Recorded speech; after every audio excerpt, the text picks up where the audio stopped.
অসহ্য নারী, অসুচি নারী, তুমি অসৎ হয়ে আমাদের সেবা দিয়েছ। আমি অভিশাপ দেব, আমি অভিশাপ দেব তোমাকে। ধরা মা আমার ছুটতে ছুটতে নারদের চরণ দুটি জড়িয়ে ধরে বলছে, বিশ্বাস করো আমি অসুচ নই, আমি অসুচি নই, বিশ্বাস করো। তাহলে বলো মা, এই রক্ত এই রুধির কোথা হতে এসেছে? তুমি কি জানো না মা, অসুচ হয়ে কোনো ব্রাহ্মণের বৈষ্ণবের সেবা দিতে নেই, তাতে যে মহা অপরাধ হয়। জানি বাবা জানি, কিন্তু আমি যে অসুচ নই, আমি যে অসুচি নই।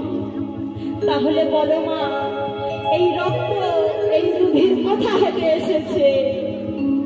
ধরা মা আমার আজ সব কিছু ভগবানের চরণে অর্পণ করে দিয়ে আজ পক্ষ থেকে আঁচলটাকে সরিয়ে দিয়ে বলছে, গো ব্রাহ্মণ দেখো এই রুধির এই রক্ত কোথা হতে আসছে। দেখো, দেখছে মা একটি স্তন কাটা, ঝরঝর করে রক্ত ঝরছে। নারদ মুনি আমার, ভগবান আমার পাশে বসেছিলেন মা। হাগো মা,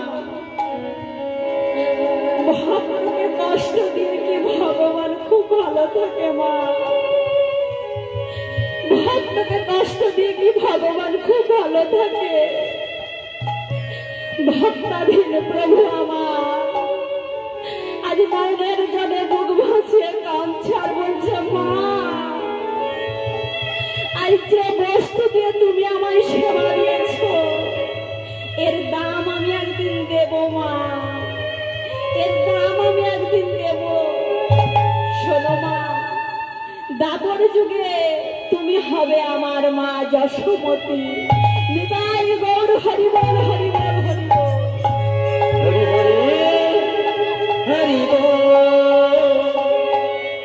তাই মা যশোমতী বলছে, ওরে গোপাল, তোর মতো সন্তানকে আমি কত ভাগ্য করে পেয়েছি বাবা।